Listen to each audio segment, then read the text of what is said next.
Go live here. Well, Here we go. Now everyone can see you. Welcome everyone to Senate Education, Friday, April 19th.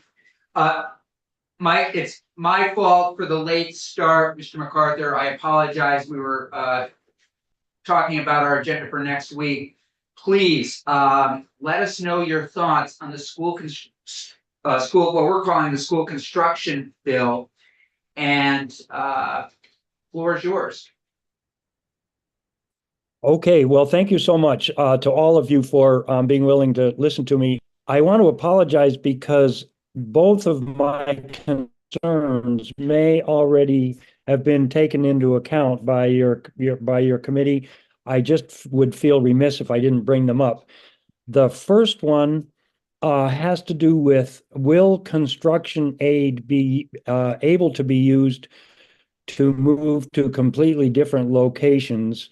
And let me just, if you hear, Marlboro School, which I am the board chair for, has been actively exploring moving our school to a completely different location, much newer and better building in a much better place for many years now. And we've spent a lot of time and resources on this effort.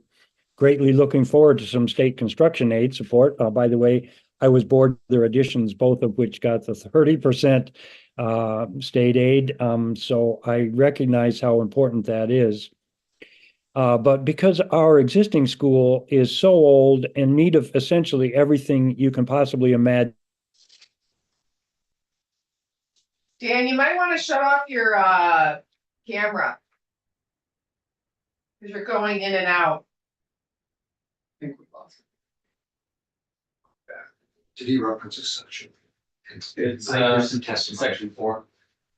Sorry, I seem to have lost you just for a second there. Yeah, I know the internet is a little spotty in Marlboro. Yeah. So you're kind of cutting in and out a little bit. Do you mind shutting off your video? That might preserve your bandwidth, and then your voice will come through more clearly. Okay, do you know, Senator Hashim, where I dropped out? Should I just proceed where I was? Or? You were planning to move to a building. The current school is old, and thinking moving to a new building. That's pretty much where I was. I don't think you missed anything. If we could, I would just like to verify that school construction aid would be able to be used by our district or any other ones for the purposes of finding ourselves in a much better place for less money. So as I'm understanding the question, I think it's like, so are you asking if there could potentially be construction aid, not for necessarily a new construction, but for transferring from one place to another and retrofitting that new place? Exactly, yes. Wow, that sounds very reasonable, like a really good idea. Or something, sorry. Only good ideas. I've heard that, yeah. Senator, thanks. So I have a question now.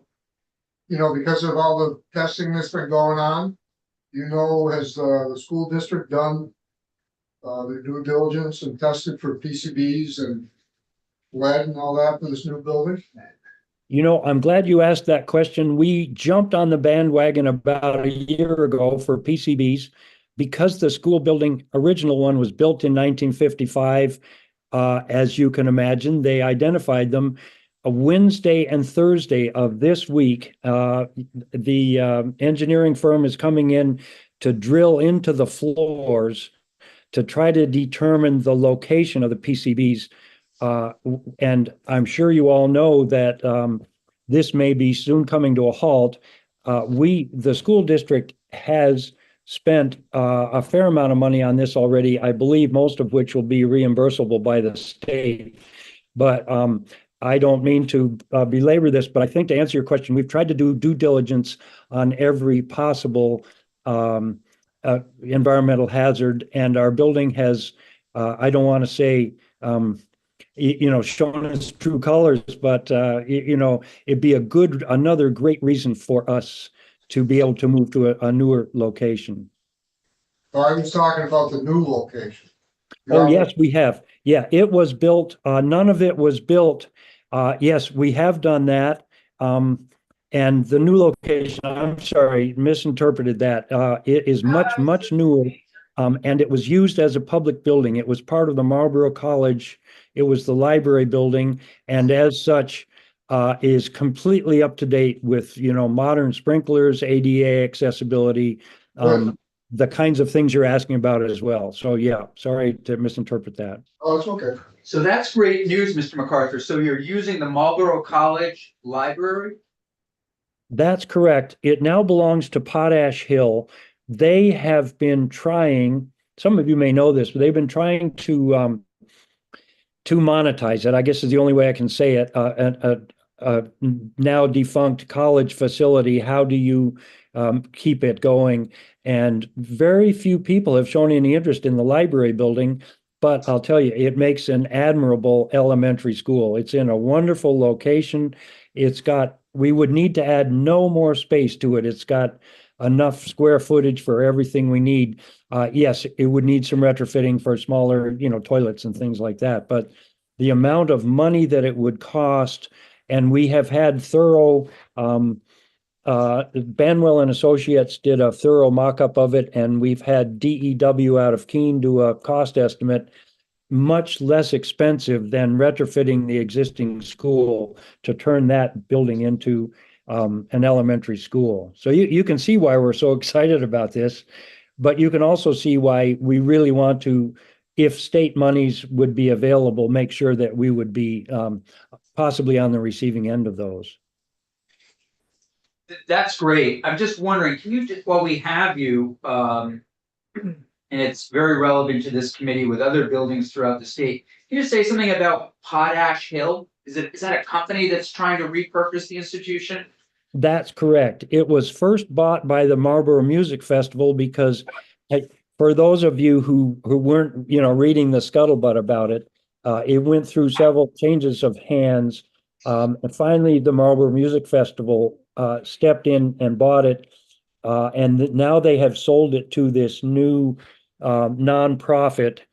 And it's what we've talked about with them would be a lease. And we actually had Sean Toohey, perhaps some of you folks know him from Lynn Law Firm, did investigate whether we could do something like a 99-year lease instead of owning the building. And Sean verified it's not the first instance of an educational facility leasing instead of owning. We aren't uncomfortable with that. We feel comfortable with Potash Hill that they would be here and honor the terms of leases, et cetera. But anyway, Potash Hill is the entity from whom we would be leasing and with whom we have been having these discussions. Senator Williams. One more question if I can. So what are your plans for the old building? Well, another good question. And, it's a perfect segue because my second question that I have for you folks that I'd like to bring up, and I don't want to take too much time on it, has to do with a section in the bill, the last I saw it. If you don't mind, let me just jump to that and then I'll come back to answer your question. Sure. Section 4, State Aid for School Construction, number 1C, Roman numeral V for 5. Prohibition on exclusionary zoning regulations that would preclude lesser resourced families from living in the applicable school district. I wanted to bring that up because I don't know how to interpret our own zoning regulations relative to that. We won't be the only town who might possibly find the repercussions of that, being that, you like what we're trying to do with our school, the money makes sense, but some arcane thing in the zoning regulations would mean that we might be kicked out. So to answer your question, we have thought that the existing school, after mitigation for PCBs, et cetera, which I don't know if any of this would ever make sense financially, would be, a number of small families could live there, maybe even be retrofitted to, a small condo of some kind. So you can see where my question is, how do school districts interpret their own individual zoning regulations to verify that they won't be sort of booted out of access to this money. But we would love to see our existing school building, not all of which has PCBs in it because of some more recent renovations, be used for some sort of community, either living quarters or, a community center or something like that. Can someone point us to the page and line of what we're talking about? Section 4, Yeah, section 4. Page 6, somewhere around. so would you be looking for, school construction money? For the PCB mitigation funding to clean that up? No, 'Cause no. Do you own that building? The town? The school district owns the building, yes. No, I don't, I think to answer your question, we wouldn't be looking for school construction aid to both move to a new building and, work on the older one.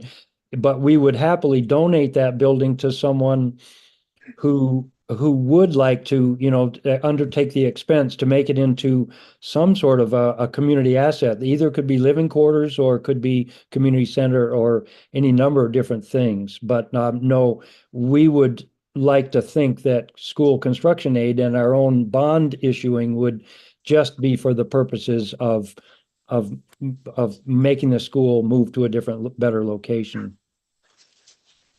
Thank you. So just so I know, for our conversation with our legislative counsel who's out today, is your only addition, Mr. McCarthy, or is what you have there, section 4, number 1? I'm sorry, let's see, What you've submitted? yes, yeah. Okay.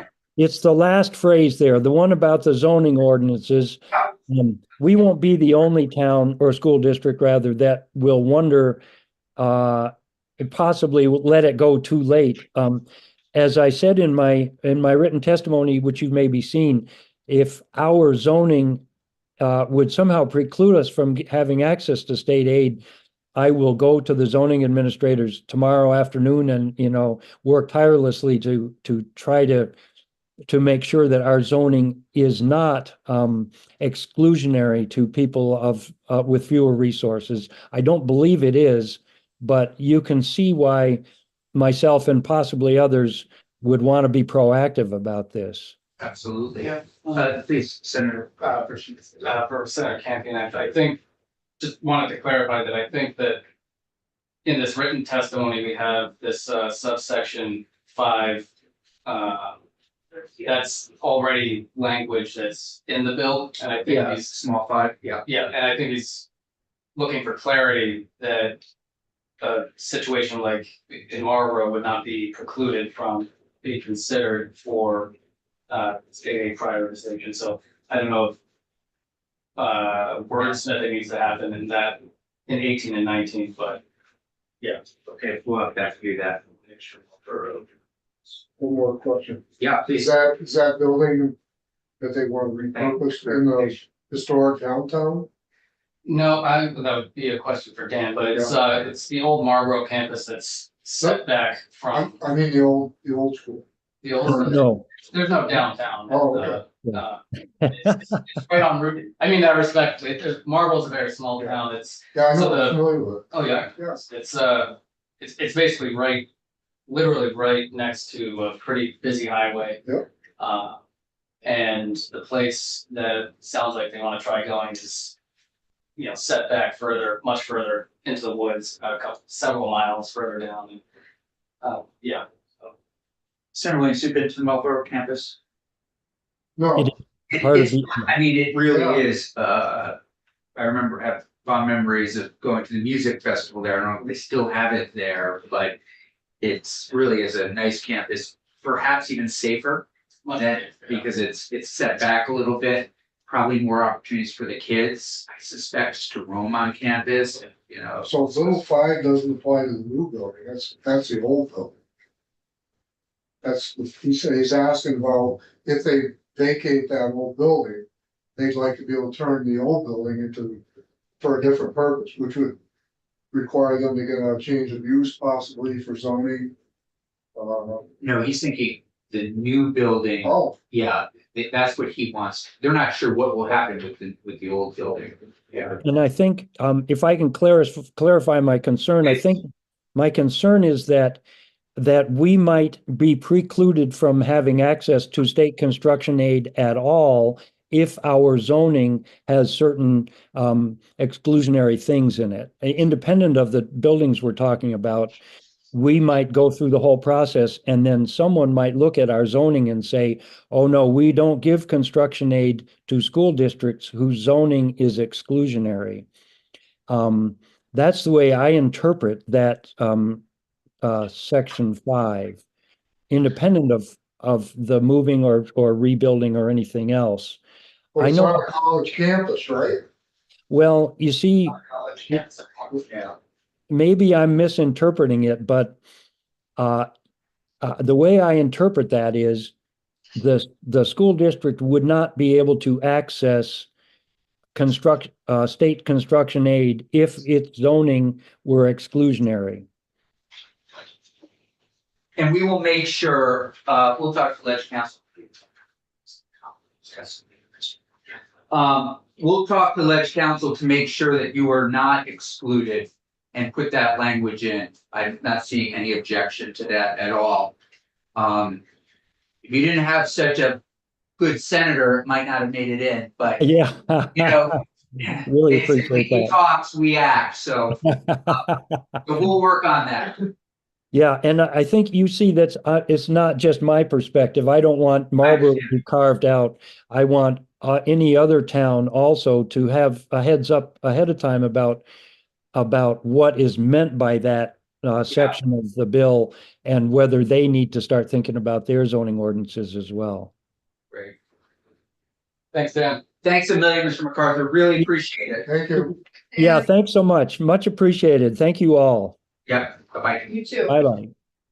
Want to bring on the general, and you print that for us at the same time? Yeah. Sounds like a good thing. Why don't you print it first and then we'll print it? What? A good thing for the bar. Okay. Yeah, yeah. It means it's a win-win. That's a great. Oh, it's so great. Makes me so happy. When did they build Marlboro? The, College?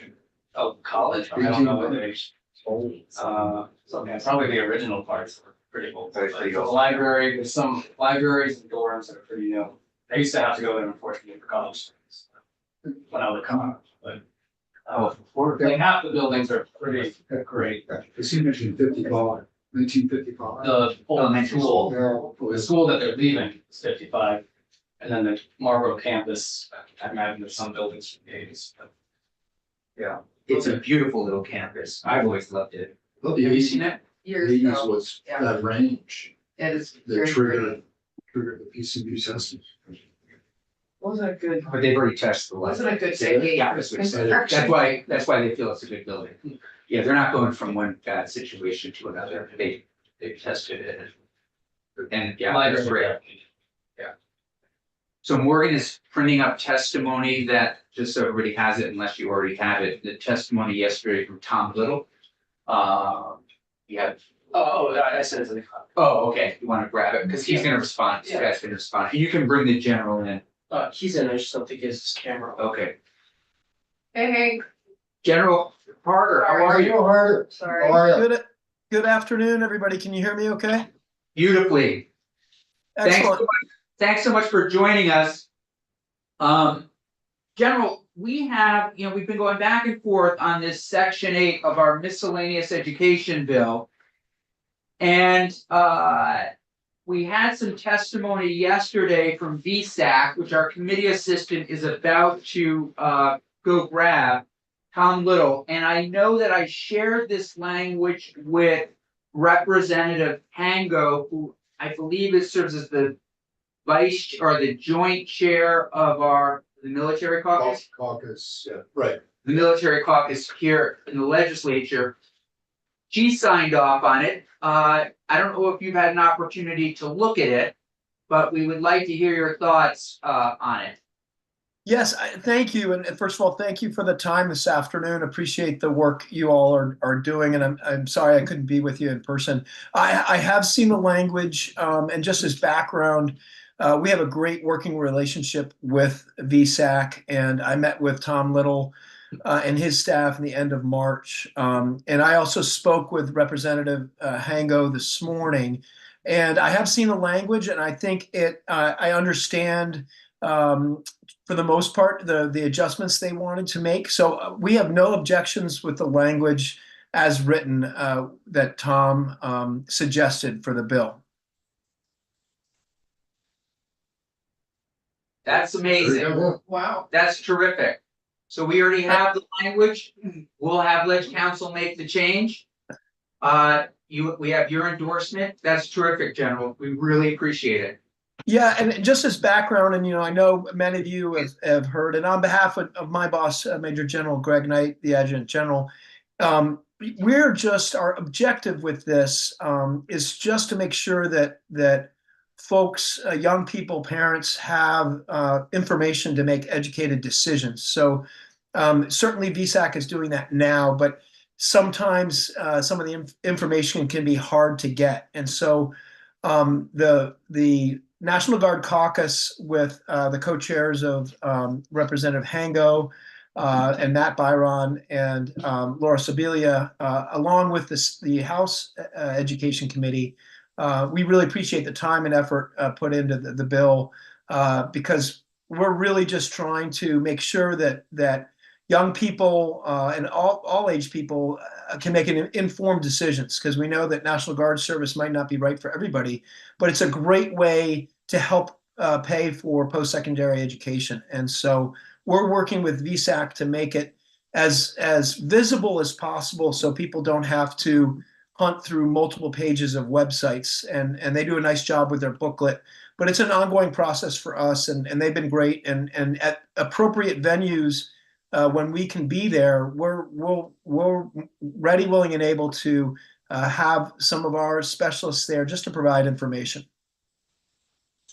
I have a question. Can you tell me, General, give a sense of how military experience, I know some businesses look to recruit young people who have had some kind of military experience. I had an interaction recently with somebody who does that kind of recruiting. Can you just say something about that? Is that lively? Is that something that's you're seeing a lot of? Yeah, yes, Senator. Thanks for the question, and it's a great question. And you're absolutely right. A lot of businesses, when they are recruiting, they value somebody who's either currently in the Guard or the Reserves or has served in the armed services. Because I think for the most part, they'll do their vetting and resume exploration and that kind of thing. But most people coming out of the military, whether they served one enlistment for 3 or 4 years, or they've been in for 10 years, you're going to get an attention to detail, somebody who shows up on time, and honestly, the structure and discipline that comes with military service often dovetails well with reaching corporate education goals, et cetera. And I'm sure with your experience, sir, I certainly grew up with some of my teachers having been veterans, and I always enjoyed talking with them and their experiences, and that's somewhat guided me towards my career as well. Great. Very helpful. Yeah. Anything else? Yeah, Senator Williams. Just one question. I'm trying to think. Was your call sign really Viper? Viper, no. So the nickname for the F-16 that I flew, along with Steve Gulick, and he was one of my instructor pilots. But the F-16's formal name is the Fighting Falcon, but nobody calls it the Fighting Falcon. Everybody calls it its unofficial name, the Viper. My call sign that I flew with, because we had an FAA call sign, that was Gnarly. So when I was the flight lead, it would be Gnarly 1 with a G. Yep, that's what I thought. All right, thank you. Yeah. Thank you for that important clarification, Brigadier General. You bet. It's very critical. Yeah, very critical. Yes. Thank you for your service, General. Thank you. We really appreciate all that you're continuing to do. It's an interesting and important topic. And, I guess if I had to ask one more question, if you don't mind, can you say something about ROTC in our schools right now? in our college universities in Vermont? Is it pretty lively? Interestingly enough, and it might not be, again, your area at all. I see Senator Gulick shaking her head no. I'm not sure if she doesn't like the question I or if don't think she's. it exists anymore In in Norway. Vermont. That's it, in Norway. Well, we had a student from Bennington College who was a ROTC guy. Used to be. Yeah, no, yeah, Senator, UVM's Army ROTC program at the collegiate level is very healthy, I think. Essex High School had a junior ROTC program for a Okay. number of years, and that was an Air Force junior ROTC. And unfortunately, that program sunsetted a number of years ago. That there are certain national thresholds, and I think it's either 100 students or a certain percentage of the total student body. We are actively exploring and hoping facilitate new junior ROTC programs in Vermont high schools, should the school be interested in that. And it's actually a program that some of our soldiers and airmen have taken on. And I believe there are still 4 high schools or tech schools in Vermont that have junior Army ROTC. One of them is in the Northeast Kingdom. I can get some more details if you need it, but some of those programs are great. And once again, I didn't do junior ROTC myself, but it's a pathway similar to the Civil Air Patrol and other volunteer organizations that can be school-based or not school-based. But the junior ROTC can help students with their study habits. It can help with socialization. Once again, probably not right for every student, but I think at the time at Essex High School, I went and when I was still serving as a pilot in the fighter wing, would go over and speak to them, and then some of those kids would proceed, and probably a small percentage might actually join the Guard or go active duty. Some did not. There's no mandate to do that once you're in the junior ROTC. It's just another great program that I think can be value added in our schools. Thanks, and I apologize. I misspoke. The young man that we had at Bennington, which was a bit of a surprise actually, because we don't get a lot of students out of the military. But this was somebody who came to the college on the GI Bill. He and his wife, his wife lived locally. He was, in some ways, he wasn't your traditional 18-year-old. He'd been out for a few years, so he was maybe mid-20s. Terrific student. He spent some time in the legislature working with us. I was confusing GI Bill with that, so I apologize. Oh, no worries. Yeah, and I will say to that point though, one of the things that we see, and as you all know, sometimes young people may or may not be ready for the college track after graduating high school, and for some, they will do either a tour in the active duty or join the Guard, Army, or Air. And then after a couple of years of being part of that team, and then, oh, by the way, getting the great state tuition benefit, and oh, by the way, thank you to the legislature, because I think now we kind of went from worst to first. 8 years ago, our program didn't compare to our surrounding states, Massachusetts, New Hampshire, New York, and now we have a great in-state tuition assistance program, facilitated through VSAC. But back to the point that a young person may do a couple of years in the service or do part-time service in the Guard. And then, when they get to be 20 or 21, they're really more ready to enter that post-secondary education. And once again, it can be a great avenue. And then I can't emphasize enough the ability to help finance, our higher education through military service is a great option for some. Thank you. Final question, Senator Williams, please. Just one more, isn't Norwich, are there cadets ROTC? Yeah, that's a great question, and the answer is somewhat multifaceted. They have their core of the cadets, and then they have ROTC programs in all the services. So they have Air Force ROTC, Army, Navy, which includes the U.S. Marine Corps.